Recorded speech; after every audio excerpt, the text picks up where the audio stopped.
Welcome to the Scrapbook of Life with Theresa Khalil, a podcast on my journey to understand life, solve its mystery, and live it fully.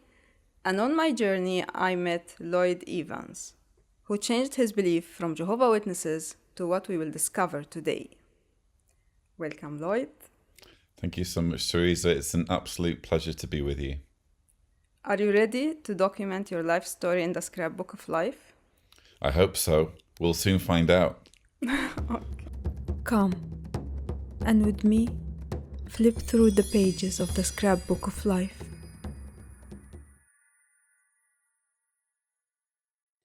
If you want to follow my journey to understand life, discover new beliefs and religions, and see how humans around the world are overcoming suffering and living their best life, subscribe to the channel, listen on Spotify and Apple Podcasts. You can also sign up to my newsletter at theresakhalil.com and get access to my creations monthly.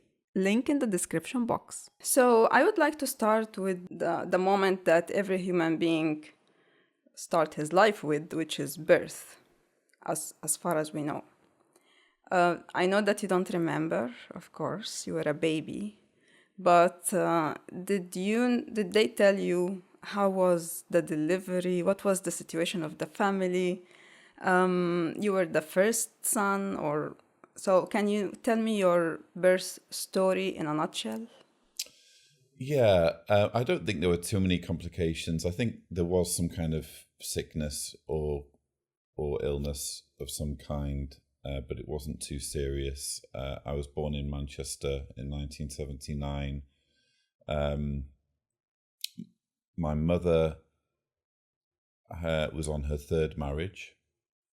She'd had her third marriage, yeah. She'd had quite a lot of trauma in her background. Her first marriage ended because her husband was gay.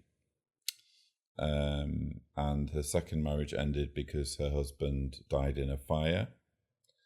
And then for her third marriage, she married a Jehovah's Witness, because by that time she'd become a Jehovah's Witness.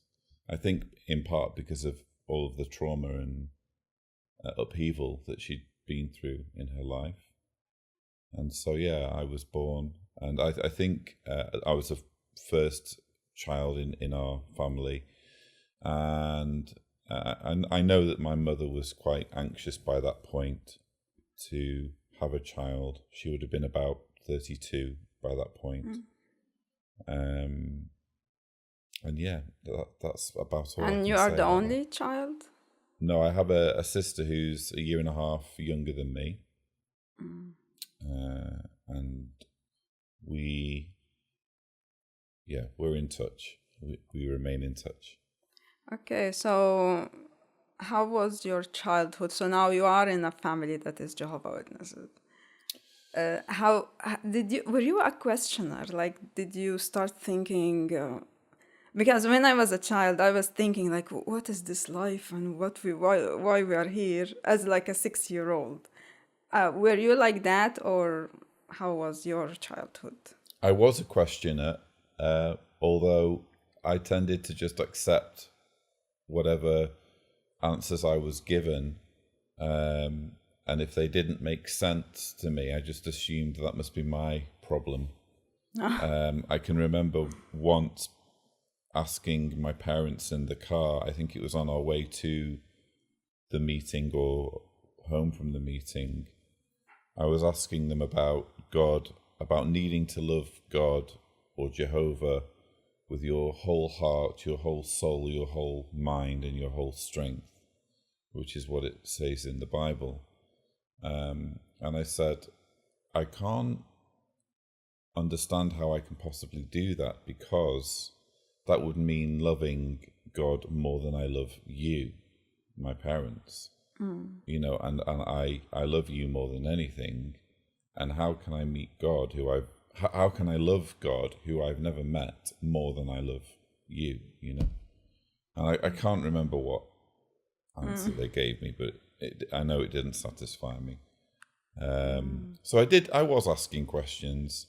It's just that predominantly I was swallowing whatever they gave me, or blaming myself for not fully understanding.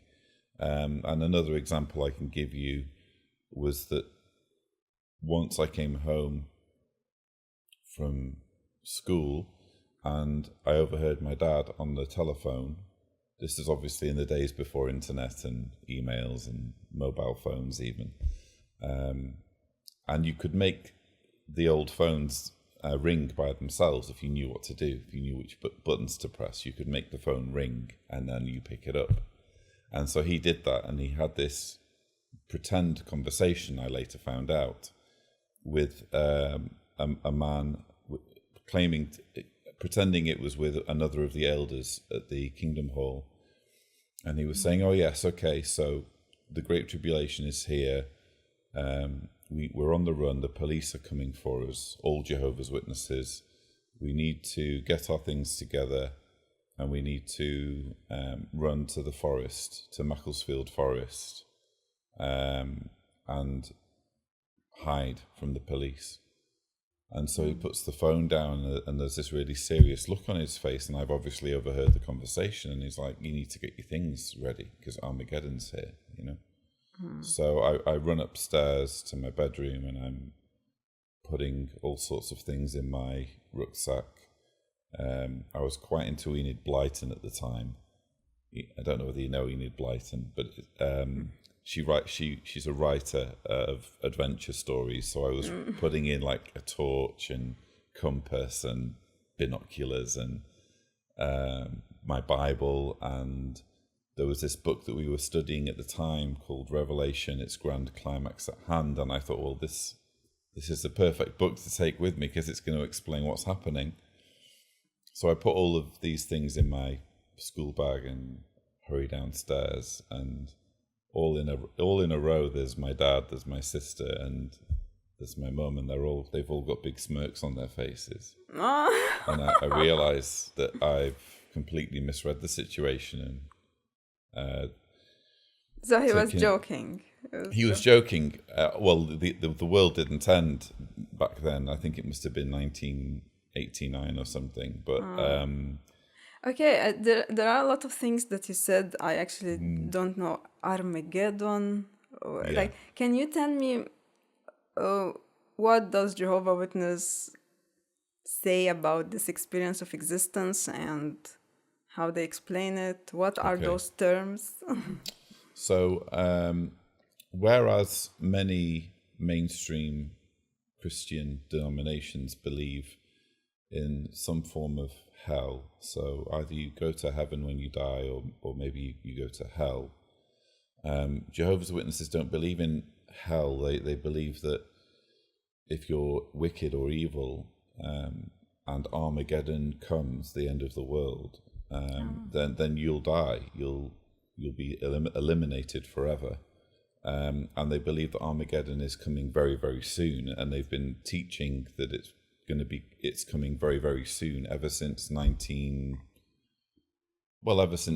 the first Watchtower was printed in 1879. They first predicted Armageddon to come in 1914. Then I told you before when we met that my mother had a personal story. She was into Jehovah Witnesses for about maybe 1 or 2 years. Okay. And she was waiting for the end of the war. I think it was just from 1973 to 1975. She waited for the end of the world and just didn't come. And that was her end of the story with Jehovah Witnesses. But that's interesting that you should mention specifically those years, because that was one of the years that they gave, was 1975. They said that 6,000 years of human history since the creation of Adam would end in 1975, because they give a very specific date, 4026 BCE, as being the creation of Adam, in other words, the creation of the first human. And so they calculated that 1975 would be 6,000 years from that, and that would be the date probably for Armageddon. So lots of people were brought into the group around that time, including your mother. And actually, my mother was baptized, I think, 1974, so around the same time, with this strong belief that Armageddon was going to come. And obviously it didn't come. But then the belief was, well, it didn't come in 1975, but it's going to come soon. And that was the kind of attitude when I was a child. But that's why they lost my mother. So Well, she how was a can smart you woman. continue if you you have a date and then it doesn't happen? You should doubt, right? You should, but here's the thing with cults, and I unashamedly call Jehovah's Witnesses a cult, although I'm careful how I use that word, because people can take it quite strongly as an insult. So I try to, when I'm speaking to a Jehovah's Witness, I don't say you're in a cult, but cults tend to have lots of tricks up their sleeve when it comes to keeping hold of people, even after what they've said will happen doesn't happen. And there's all sorts of manipulation techniques. There are psychologists and cult experts like Stephen Hassan who have documented how groups like Jehovah's Witnesses use behavior control, information control, thought control, and emotional control to keep people locked in. If you can control information and say to people what everyone else on the outside is saying is wrong and what we're saying is right, and if you can find even the flimsiest excuse for when you do get it wrong and get people to buy it, then you can keep hold of people. And just the existential dread of what if they're right, and what if I leave, even though Armageddon didn't come in 1975, what if it then comes in like 1976 or 1977 and it's just a mathematical error, So all of this stuff plays on your mind. And for me personally, I was a child. I didn't know any better. So when your parents tell you something, you are, I think by evolution, you're kind of coded to believe it, because why would your parents lie to you? You trust them when they tell you not to put your hand on the stove. You trust them when they tell you not to run in the road. So you trust them when they say, oh, and by the way, Armageddon's coming any moment and all of your school friends are going to die unless they become Jehovah's Witnesses. But still, I don't understand what is the meaning of life in the view of Jehovah's Witnesses. To serve Jehovah and God. to vindicate his sovereignty or his power in the universe, and to praise him, basically, is the mission of Jehovah's Witnesses. So this is a bit of fear. Like you have this figure that you fear, and he's a group of men in New York who claim to know what it is exactly that Jehovah wants everyone to do and how he wants them to do it. And so again, when you're on the outside, it can all look very silly, and you can be tempted to think, well, these are just stupid, gullible people. But the truth is, it has nothing to do with intelligence. It's just a very well thought out system of manipulation. And when I say thought out, I don't mean that they necessarily deliberately set out to use these techniques. It's just that over the process of time, over many decades, say, with trial and error, a group will just fall upon the best ways of keeping everyone controlled and everyone subservient and not questioning.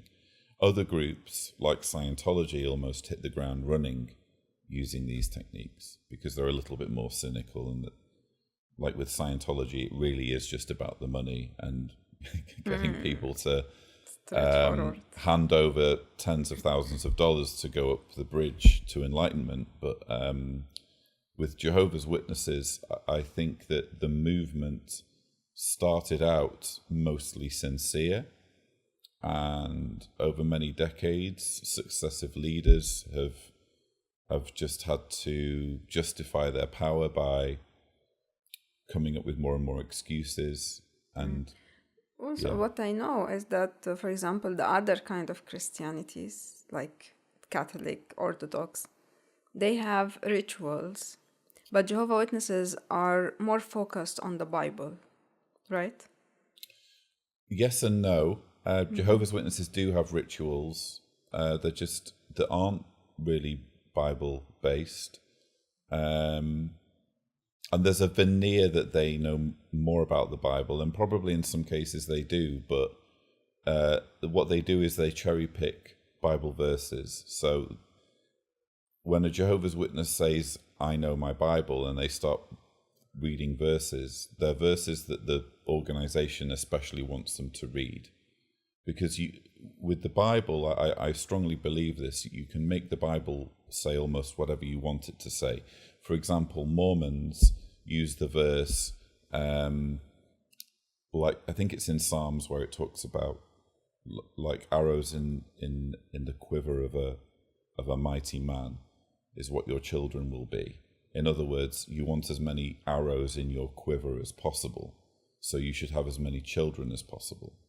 And so Mormons take that verse in particular to suggest that people should have lots of children.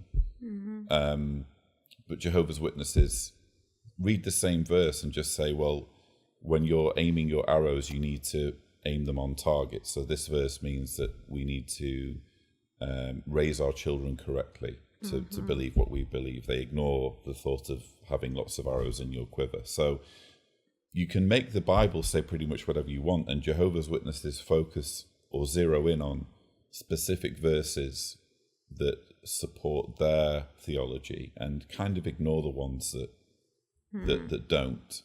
And they do have rituals. It's just not necessarily rituals that people think about too much. I mean, even just going out and preaching, if you think about it, is a ritual. Standing by a cart on a street corner, that's a ritual. They have a ritual every year for the memorial of Christ's death, where they ritualistically pass the wine and the bread between them, making sure not to eat it or drink it, because they have this strange two-tier version of Christianity where only a very small number are going to go to heaven, but everyone else is going to live on a paradise earth. And so if you're going to be living on the paradise earth, you must not drink the wine or eat the bread. So what you have is an entire room full of people completely ignoring the Bible verse that specifically says you must eat of this bread and drink of this wine. So what is this idea that there are people going to heaven and people staying in paradise? I thought paradise is heaven. No, well, here's the thing. If there's a little bit of a history lesson involved here, so you must forgive me. But when in the early days of the movement, it was called the Bible Students, and the Bible Students still exist, by the way. They follow the teachings of Charles Taze Russell, who was the first who started the Watchtower magazine.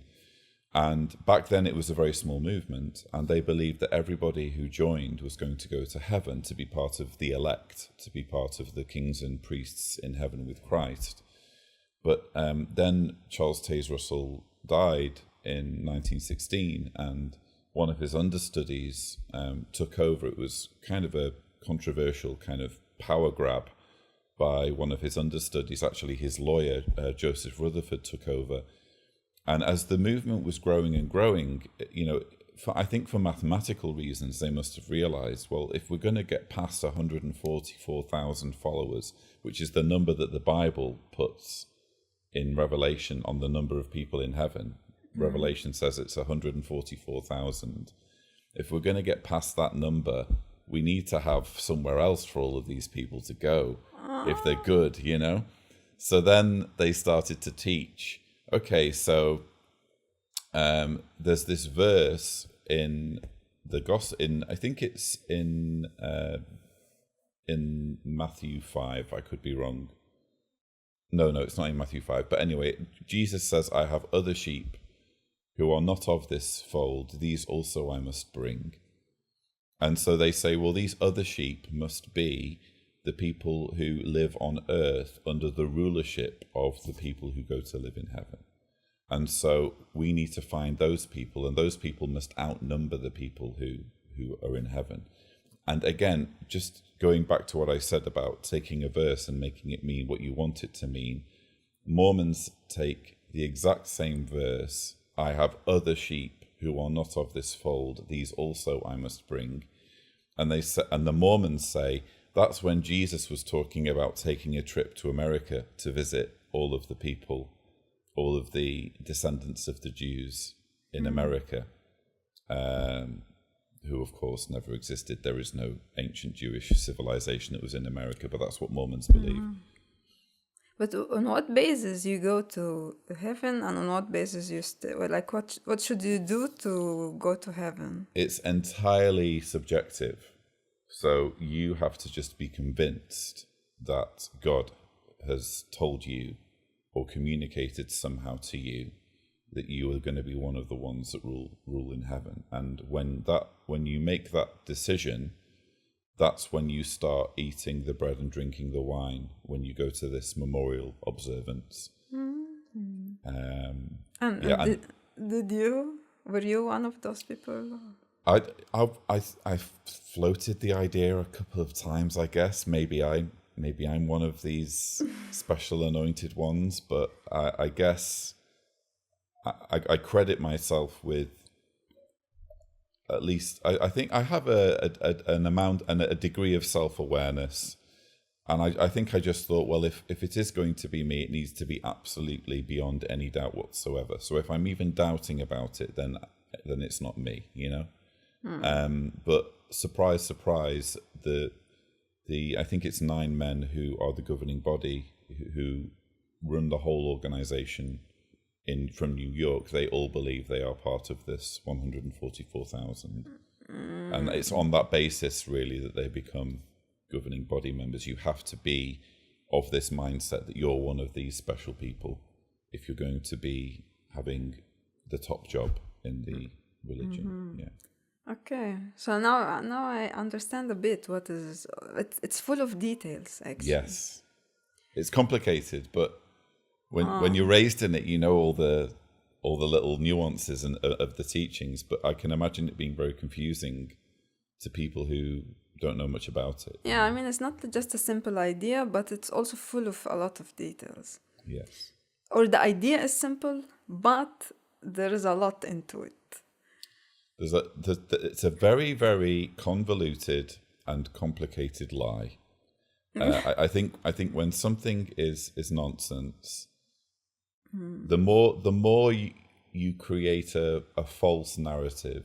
It's like if you lie to your friend about something and you say, "Oh, your friend wants to know why you didn't meet them for a coffee yesterday when you said you would," and then you make up this story that you were ill. And then your friend finds out that while you were ill, when you should have been meeting them for a coffee, you went out to a party. And then you've got to come up with a reason why you were at the party, you know. And like the more your lie gets exposed, the more you have to come up with other stories to kind of what you end up with is this extremely complicated, twisted set of stories. I wouldn't say a lie, because I think it's coming from, like, you were a believer as well. So it's not that you are covering up. You believe in this truth, and that it's the ultimate truth. And you try, whenever there is a hole, you need to fill it up. Well, you need it to be true. It's the sunk cost fallacy is what it's called in logic, where you've invested so much in something being true. You've invested so much time and energy that you need it to be true.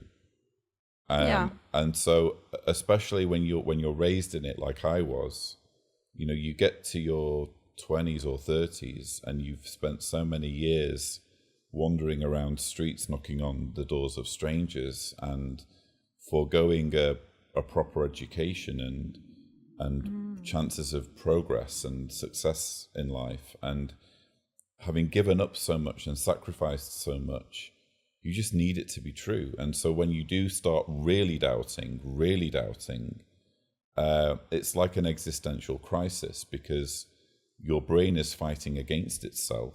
It's called cognitive dissonance. Your brain is waging a war where half of it is saying, no, Lloyd, this has to be true.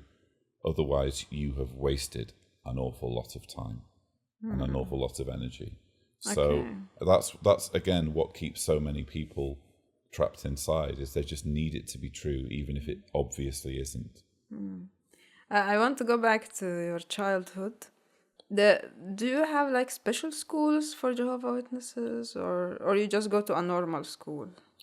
I think there are one or two examples, perhaps in America, in the past, perhaps, of where there used to be special schools where maybe Jehovah's Witnesses in a particular community banded together and thought, we're going to set up our own little school. But those stories are very, very kind of rare. Most Jehovah's Witness children do go to school, although it's also quite common for Jehovah's Witness children to get pulled out of school and homeschooled. That actually what about happened.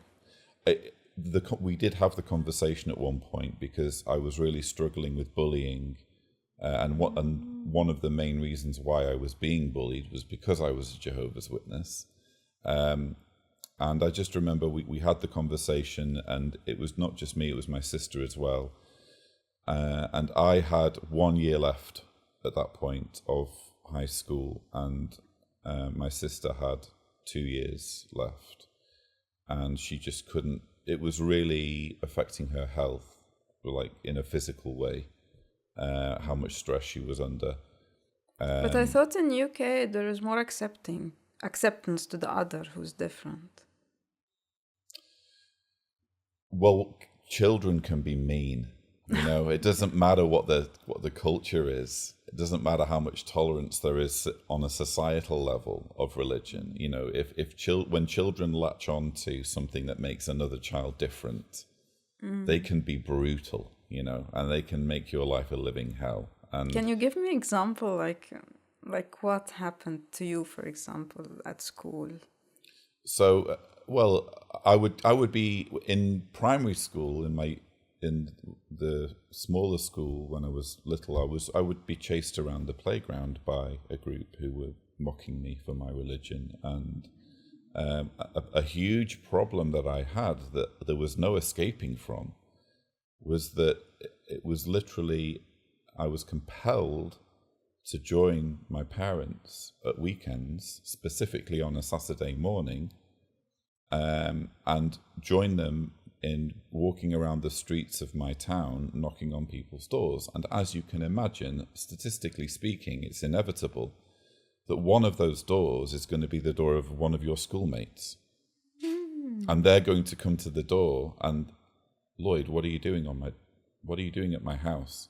No. Oh, you know, and then you've got to preach to your schoolmate or to your schoolmate's parent when they come to the door and ask what's going on. And that's just inevitably going to cause at minimum awkward conversations at school, you know, the next day or or a couple of days later. So that would be a huge problem. So did you have friends or at school, or you were alone? I was kind of a loner. I was kind of a nerd at school.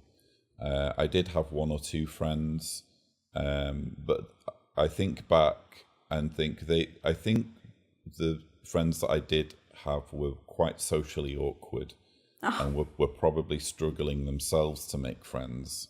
And that's probably why they tolerated me, because I would preach to people at school.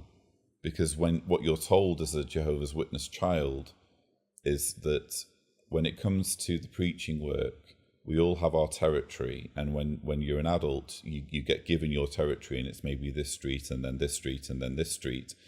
But when you're a child, your territory includes your school and your classroom. Because not ordinary Jehovah's Witnesses can't get into a school or a classroom.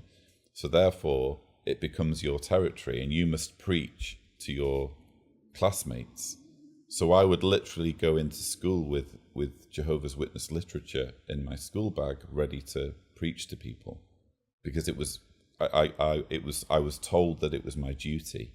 So anyone who was my friend at school was someone who at some point had tolerated me preaching to them and made favourable noises, even if it didn't end up going anywhere, but we stayed friends, you know. So I didn't have many friends at school. I wasn't popular. Okay, and you continued the final year, or you... I made it through. Yeah, we had the conversation, and it was just decided that because it was physically hurting my sister, she would get pulled out and she would be homeschooled. And because I had just one more year, I would just tough it out and I would just stick it out for that last year. And I'm glad I did. It was absolute hell, but I managed to make it through in the end. And then university, right? So Jehovah's Witnesses frown on university and college. You're not supposed to go to college or university, but I did, as an exception, I did 2 years in art college, and it was a contentious thing, but I just remember my parents being adamant that I needed extra qualifications in order to achieve what they saw as my ultimate objective, which was to have a career in the organization preaching.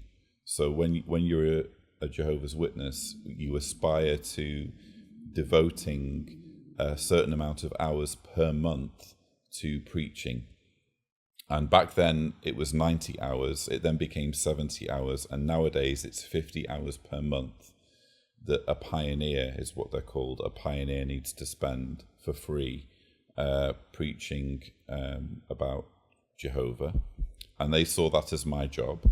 They said, let's give you a better chance of getting a good job so that you can support that work, and why don't you go to college for a couple of years? And so I chose art college, which ended up being you are creative, so I can see why I went to art college, because now I'm in a paint class here in Zagreb, and I'm creative in terms of music, and in other areas I'm a writer as well. And so I can see it makes sense as to why specifically I chose art, but in truth, the qualification that I got was completely useless to me. It was a 2-year art qualification that was intended for students who go on to get degrees and diplomas. So it was like a foundational course. So just coming out of college with just what I had, I keep it on my CV just to account for those 2 years, but it's not like it's a ringing endorsement of my skills as an artist, you know. So you were actually qualified to preach. That was my main goal and objective, was to preach. And I even remember going into college after I'd finished this 2-year qualification and visiting my fellow students who'd gone on to do the next course, which was really going towards becoming qualified artists. And my teachers were very confused as to why I'd left, and they just I think they were being as understanding as they could, and they just said, "Look, Lloyd, if you ever change your mind, we're here. Come back, and we'll carry on with the course." But I was just determined by that point that I was going to have a career as a Jehovah's Witness, and that preaching was my career. And how can this be a career? Like, you get money from what? Oh, not a career in how we think of a career. I mean, a career in that's the direction that my life's going to go in. This is going to be my objective, my fate is to preach, because the Armageddon's going to come any moment, and people need to be warned that they're going to die if they don't become Jehovah's Witnesses. So it's my duty to trudge the streets and hand out Watchtower Awake magazines to give people a chance of, seeing the light before everything starts burning around them. Uh-huh. And from where they pay you for this, Jehovah Witnesses? No. So No, you will be Jehovah's like a Witnesses don't get monk? paid. It's like a Kind monk? of. Ah. Yeah. So you dedicated your life for the mission. Precisely, yeah. I mean, all Jehovah's Witnesses have to dedicate themselves. They get baptized, but not everybody is required to do like 50. Like I said, now it's 50 hours per month. Those are called regular pioneers, and so not everyone is required to do that. But especially if you're young and there aren't really any health issues, you're young and you're healthy, and you take your faith seriously, the expectation is there constantly that you should be pioneering. You should be giving up 50 hours of your time every month to preaching. And that obviously is problematic if you want to have a successful career in any way, shape or form. So how long it took you to go around and preach? How many years? So I was, I think I took a break for a year where I was so broke that I worked full-time for a while, but I was preaching from full-time from 1998 through to 2007. Oh, that's like Yeah. almost 10 years. Yeah. And when you were preaching, did you have any conversation that was challenging for you? Sorry, I'm going to correct myself. It was 2009 was when I stopped. Did I have any conversations that were challenging? Yes. Not frequently, because when you're a Jehovah's Witness, most of the time you're just used to rejection. You're just used to the door closing any which way. But I remember one man in particular who was clearly very well educated. I think he was some kind of professor, and he introduced himself. He said, "Oh, I'm a writer." And so I said, "Oh, what books have you written?" And he said, "Oh, you won't be able to read them," meaning he's written like theses and things that you can only really read if you're studying academically. And he actually pointed out some inconsistencies in the New Testament. There was one particular example he gave me of the virgin birth, because Jehovah's Witnesses also believe that Jesus was born of a virgin. And it's interesting that in the Gospels it has this story of Mary conceiving Jesus miraculously. And it says in the Bible, this happened so that this verse would be fulfilled. And the verse that it points to, I think, is a verse in Jeremiah, I'm going to say, that just simply says the woman, the Alma in Hebrew, will give birth. And in the Septuagint Bible, which is the earliest Greek translation of the Hebrew scriptures, they mistranslated the word Alma, woman, to say virgin.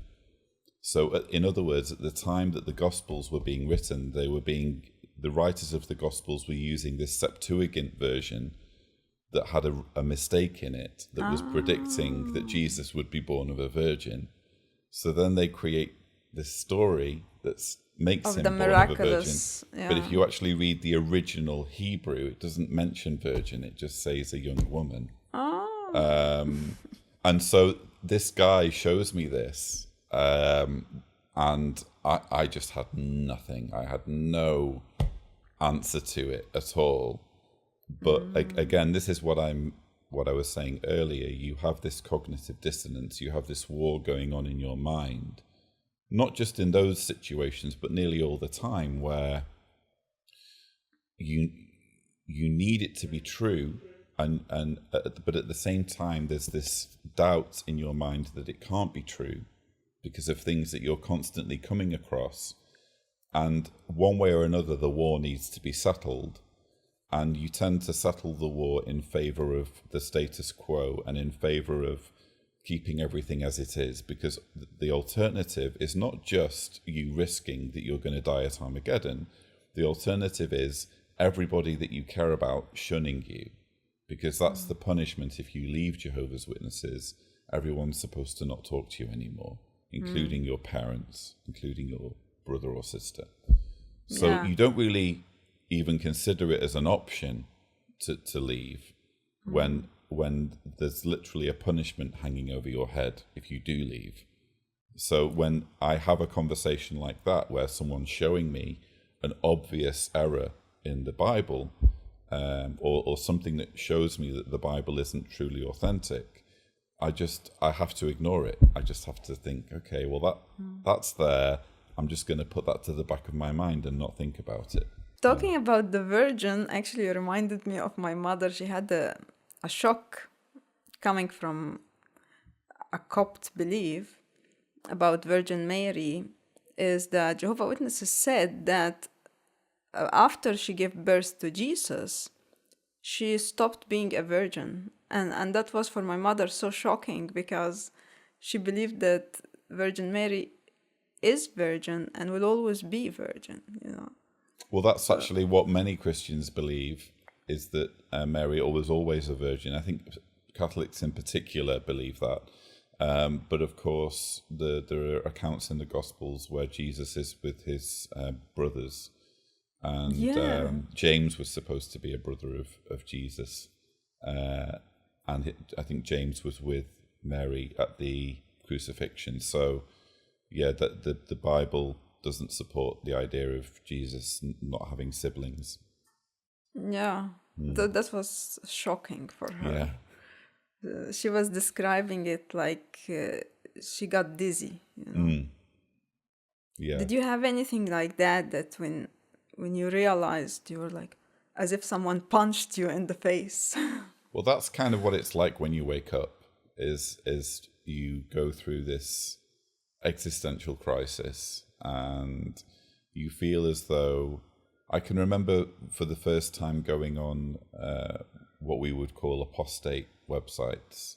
So websites that contain information that debunks or is critical of Jehovah's Witness teachings.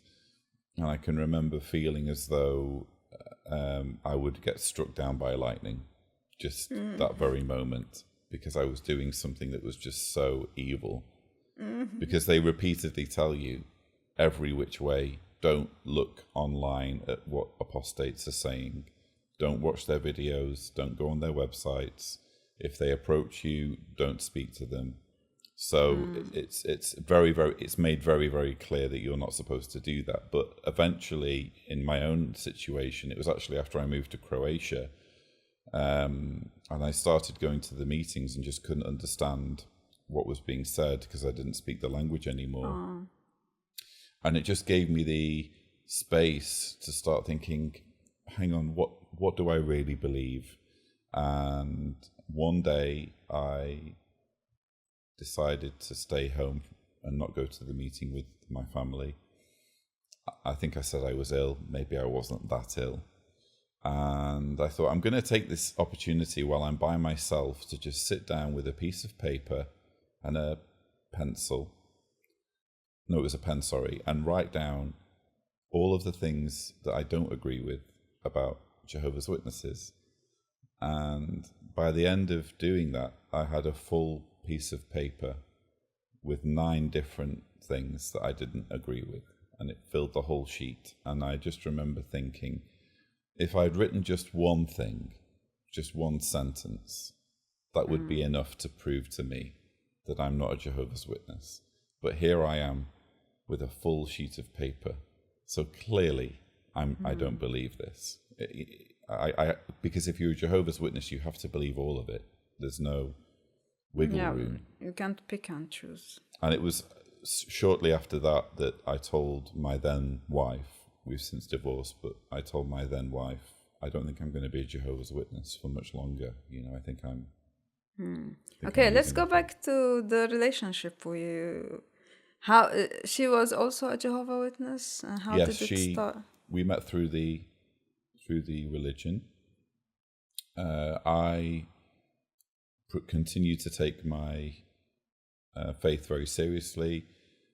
When I was 21, my mother died, and she told me in her final days that it was her wish that I should go to a special school for young Jehovah's Witness men called MTS. She said, I think you should go and do that.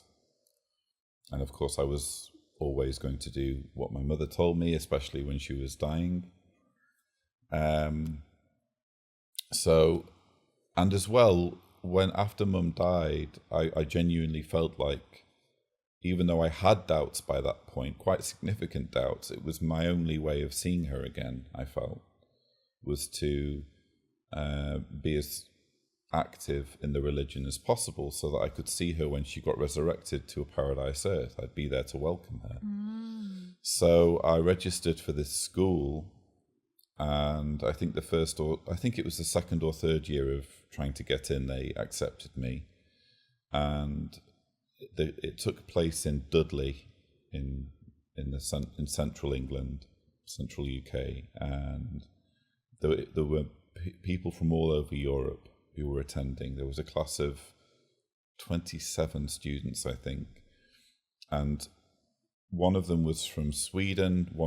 Two of them were from Ireland. One guy who was Filipino was from Rome. One guy was from Malta, and there was a guy from Croatia called Miroslav. And I was kind of one of the ones in the class who was a little bit of a troublemaker and kind of trying to kind of keep things fun and enjoyable. And I remember one day we were sitting around a table talking about where we would have our reunion, our 1 year reunion, exactly 1 year from our graduation. And so I said, I think we should go to Rome. I want to go and see Ronnie in Rome. And then someone else said, well, why don't we go and see Miroslav in Croatia? And I was like, that does sound interesting, because back then in 2005, it still felt like a very war-torn part of the world, you know? So I was like, yeah, I'll help arrange that. So I did, and we had our first year reunion in Sisak, specifically was where this guy had come from, and that's where I met my now ex-wife. And it was through meeting her that I ended up eventually moving to Croatia. So you were on a holiday, actually. Kind of a holiday, but I remember So it was a short time. Well, it was kind of a holiday, but it was a very religious holiday, because almost as soon as I got off the bus in Sisak, I was being invited to give a talk at the local Kingdom Hall, even though I don't speak any Croatian. They said, oh, it's fine, they'll understand you. They'll just like having someone on the platform who's come from a different country, who's spiritual, you know, or well qualified, you know, as I was back then.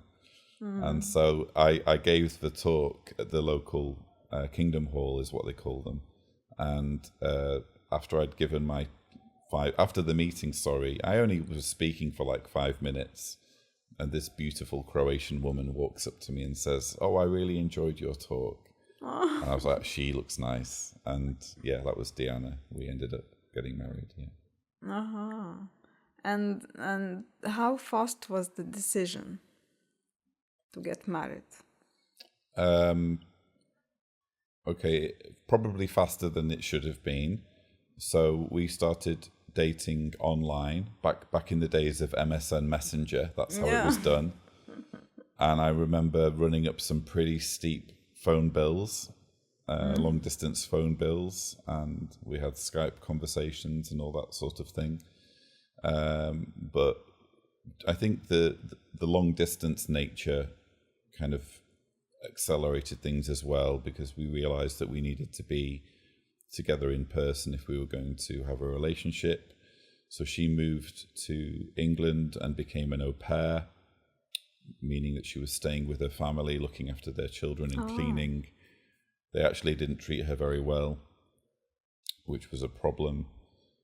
And I think put extra pressure on me to kind of make a decision as to whether I was going to marry her, because if we got married, then she wouldn't have to be living somewhere else or in someone else's home. Because you can't have sex before marriage. You can't have sex before marriage, and that puts an extra, shall we say, stopwatch on the relationship, because you're both quite eager to explore that side of things, and you can't until you get married. So I think it was actually after 6 months of dating that I proposed, which is very quick, and I was 27 when we got married. Diana would have been 23 or 24, I can't remember exactly. Yeah. And you got married in UK? We actually travelled to Croatia to get married on the coast. It was on Kirk in Melinska. It was beautiful. I actually kind of have a bit of resentment about that, because we had such an amazing wedding in the beautiful Croatian sunshine. And there were so many people that we invited to this wedding, most of whom are now treating me like I don't exist, Because the whole community is Jehovah's Witness. Yeah. Your side, her side. Exactly. And so they're all kind of shunning me now, or the vast majority. Is there anyone that went to that wedding who's still talking to me? I don't think anyone is. Oh, my sister, maybe. But it's kind of makes me sad to think back to that wedding and think it was so Jehovah's Witness focused, and focused on people that we knew through the religion, and all of those people now are treating me like I am the devil for not just leaving the religion, but kind of criticizing it publicly. So. Okay, my question for you, as you explained to me what Jehovah's Witnesses think, that you come to this life and then your good chance is that you go to heaven or to paradise, but then you will just die, like if you were not fulfilling what you should do. Did you question having children and thought like, okay, why would I bring my children to life, Oh, definitely. But it was more to do with the urgency of Armageddon coming, and do we really want to be having children this side of Armageddon when there's so much work to do? We should both be preaching and focusing on our preaching, and then once Armageddon's been and gone and we have a paradise earth, that would be the perfect environment in which to raise children. That was the logic that we... So you don't have until you have... It was only after we started to doubt, only after we started to not believe that we conceived our first child. And it was actually because of our first child that we formally got out of the religion, because we thought there's no way we're going to raise our daughter in something that we don't really believe ourselves.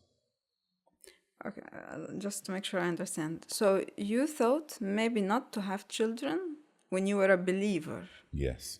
So that you fulfill your mission? Yes. Until the Armageddon come?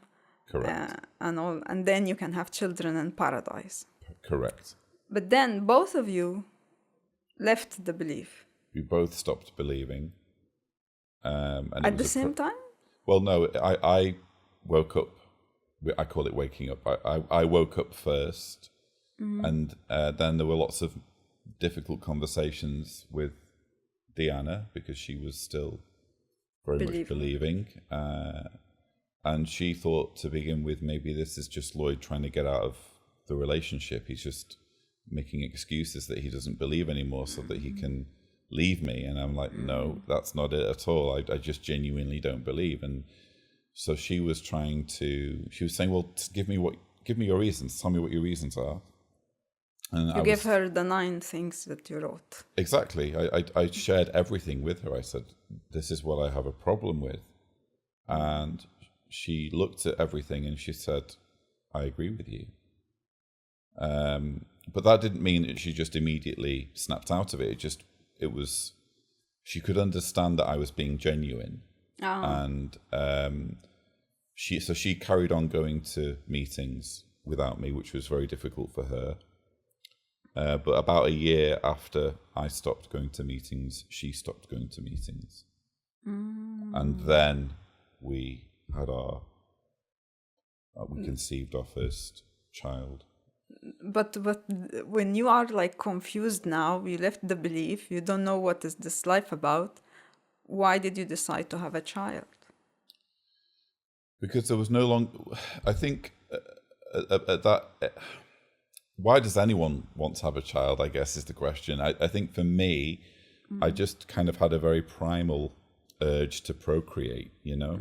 And I just, once I'd realized that Armageddon wasn't coming and it wasn't my duty to warn people that they were going to die if they didn't become Jehovah's Witnesses, I no longer had a reason to not procreate, you know?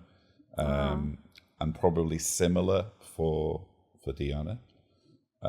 So the burden was left. The burden was lifted, and I could just live my life. I could grow a beard, because back then it was banned. You weren't allowed to have beards back then, but they've changed the rules since then. Yeah. Okay, and then you had your first child. Yes. Jessica. Daughter. Yes.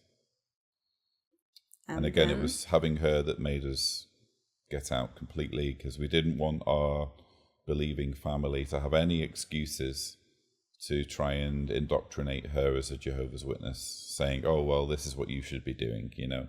We wanted to make it very, very clear that we didn't agree with the religion, and there was no excuses for anyone to try and preach to our kids. As it turns out, they tried anyway. But yeah. Okay, so now you were isolated family. Kind of, although it was complicated because we were in a kind of traditional Croatian environment where the older generation, Diana's parents, were living downstairs and we were living in the apartment upstairs. So we were still living under the same roof.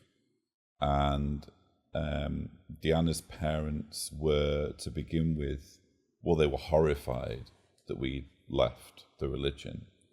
And to begin with, they started to discuss leaving the house because they knew that we had a child on the way. They said, well, we'll leave the house to you and we'll go and move into an apartment somewhere because we can't be under the same roof as apostates. So I wrote a letter to them, which they read.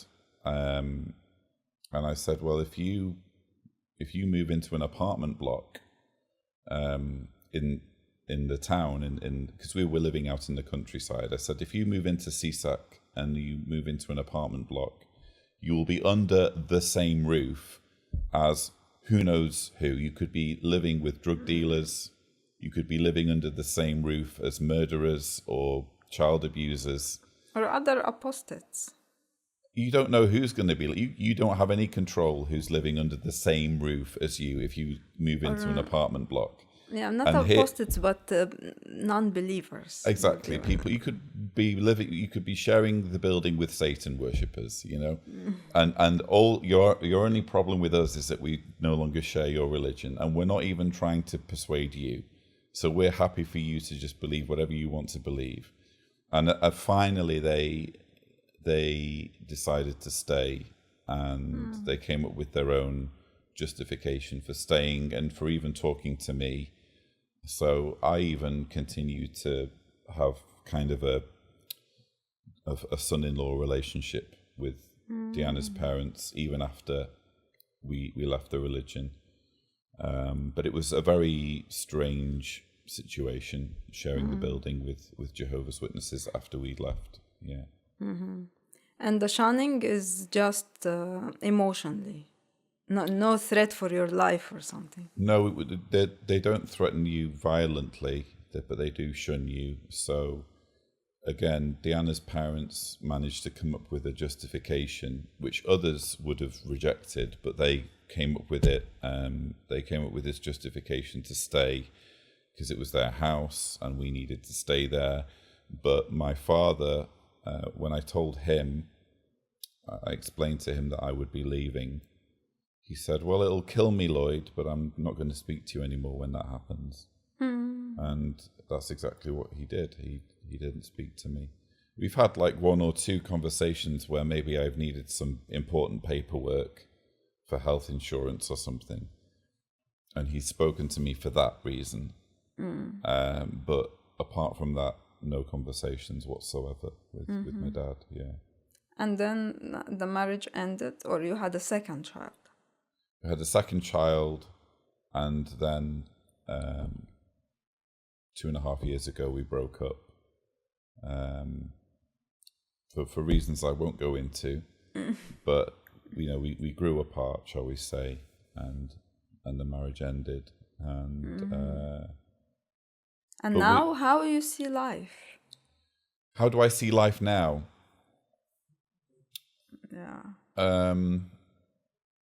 So I ended up crashing out of not just Jehovah's Witnesses but Christianity, and I, for many years, identified as an agnostic atheist, and to a degree I still sort of do identify as an agnostic atheist. It's just that I've had some experiences using psychedelics, specifically mushrooms, that have made me start to entertain the idea that there might be a deist creator, or there might be like a higher power in the universe, possibly. But more directly, when you say, how do I see life? I'm actually quite nihilistic. I think that there is no intrinsic value or meaning in life. The meaning of life is whatever we want it to be, and therefore it's subjective. And if the meaning of life is subjective, then you just need to make a conscious decision as to whether you want to play the game or not. You know, and I've just made this conscious decision that I want to play the game, and just see what happens. And so, what meaning you added to it? Well, for me, the meaning of life is just making sure my daughters have everything they want. Your children. That's all I really care about, to be honest. I mean, I do derive lots of satisfaction and joy from doing creative things, and I also get a lot of satisfaction from running my YouTube channel, which is helping people who are ready to get out of Jehovah's Witnesses, giving them the resources they need to get out. We will leave a link to the channel in the description. We can do all the plugs. Yeah, we can do all the usual things. But I feel as though even with that, even with my work in activism and in like writing and making videos, I feel like I've done my shift. I've put in a decent shift with the work that I've done, and I don't owe the universe anything. You know, I don't. It's not my job to help wake people up. If people want to get out, fantastic, and I hope I can help them in some way. But I don't have a duty. I no longer feel like I have a duty to help people get out. My main objective in being on this planet is to is my kids. They are my objective now. Yeah. And what do you think of death? Are you afraid of it, or you don't think much of it? I do think about death quite a bit, and I think the only thing I'm afraid of is I'd rather it not be painful. You know, I don't think anyone relishes the idea of a painful or prolonged death. I actually was asking people if you can choose, how would you like to die? And everyone said to die in their sleep. Yeah, I have a slightly different take. I mean, dying in your sleep is great. That's a good way to go. I don't know whether you've seen have you seen the last James Bond film, No Time to Die? No. Because James Bond dies at the end. Spoiler alert: James Bond dies at the end of No Time to Die, and that's a good way to go. So he dies heroically, saving the world from a terrible disease that needs to be eradicated by this island being blown up by missiles. And he calls in the missiles, and he first of all he thinks he can escape, but then he realizes he can't. Or if he does escape, and he is reunited with the woman he loves and with the child he's just discovered he has, he will kill them because of the nature of the disease. So he actually needs to die in order for them to live. And so he gets to have a final conversation with the woman he loves and, just explain things to her. And then the missiles come down and he dies in a blaze of glory, And I think that's a beautiful way to go, because he's no longer has any control. He's done everything that he can. It's not like he's running away from life. He's done the best he can to keep living, but having exhausted all options, he's left with no other choice but to exit stage left. And not only does he not have any choice, but he also gets to say goodbye. And I think when it's my time to go, I'd quite like to be able to say goodbye. I'd quite like it to be that it's not me committing suicide or me willing my death to happen, but it's just beyond my control. And I'd like my death to happen quickly and be as painless as possible. And as long as those criteria are met, I don't really have any fear whatsoever about death. It's for me, it's just almost like the next stage of the journey. And I'm not expecting there to be anything on the other side. If there is, fantastic. I love surprises. But I'm kind of expecting it to be just rest. I think that when you die, you rest. Or nothingness. That's what we say, rest in peace, So yeah, I'm in a way almost looking forward to it. But again, I have things to do in the meantime, which involves looking after my girls. And that involves me very much keeping my pulse going for as long as I can. Okay, and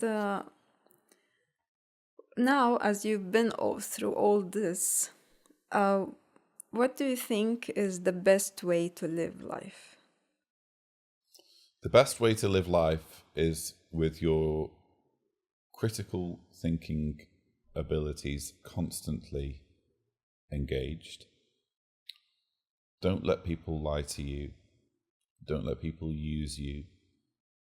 Don't allow yourself to fall into any kind of toxic situation, whether it's a religion, whether it's a relationship, anything that is taking more from you than it can be justified, whether it's time, whether it's energy, or whether it's emotion. Run as far away from that as possible. Find out what makes you happy and try to do that as much as you possibly can, so long as it doesn't involve making other people miserable. And that's it. Don't let other people ruin your experience. You have so many trips around the sun. Most people get maybe 80 or 90 max. Maybe if you're lucky, you'll get 100, although I don't really want to live to 100 years old because I'll be a skeleton with skin. But you have so many trips around the sun. Just enjoy them. Don't be afraid to enjoy them. When I was a Jehovah's Witness, we were taught to look down on people who said that the point of life was to enjoy it. We were taught to think of that as a very selfish and superficial thing. to say, oh, I'm just going to enjoy life. No, that is a reason in itself to live, is to just enjoy life. Because what's the opposite? The opposite is what? Not enjoying life? So you're wasting those spins around the sun just being miserable? No. Do whatever makes you happy, and don't be ashamed of doing what makes you happy. Because life is so rare and so short that you might as well enjoy it. Yeah. Okay, thank you so much for documenting your life. And we will leave a link to your channel where you can help people if they want to get out of Jehovah's Witnesses. Thank you. And they want to know how to do it in a safe way or with the least pain possible. If you want to stay a Jehovah's Witness, do it. I'm not going to lose any sleep at all. It doesn't affect me in any way, shape or form. But if you fancy seeing what's on the other side and you want to know what apostates are saying, I promise you the lightning isn't going to come down and turn you into a piece of bacon. Yeah, there is life on the other side. Yeah. Okay, but thank can you. I just say that it's been an absolute delight having this conversation, Theresa, and you're a wonderful interviewer, and you asked some very thought-provoking questions, which it's been a pleasure to answer. Yeah, I'm on a journey to understand life, and I don't know how it will end, but we will see. Hopefully with as little pain as possible, and hopefully on your terms. I think that's the best thing, is when I like the idea of going out on my own terms, you know. Yeah. Okay, thank you so much, Thank you. and have a nice day. On my journey to understand life, I would like to meet you and document your life story in the scrapbook of life. Send a summary of the story to the email in the description box or the show notes. Just few requirements. You need to be over 40 years old, you changed your belief, and you have answers to the mysterious questions of life. This journey of mine started when I met Wang Zongyang in a documentary film, and you can watch it below. My thirst to answers is pushing me to discover and meet more people who are living this life experience to the best possible way, through their own belief. Who is next? And which belief? I'm open to all possibilities.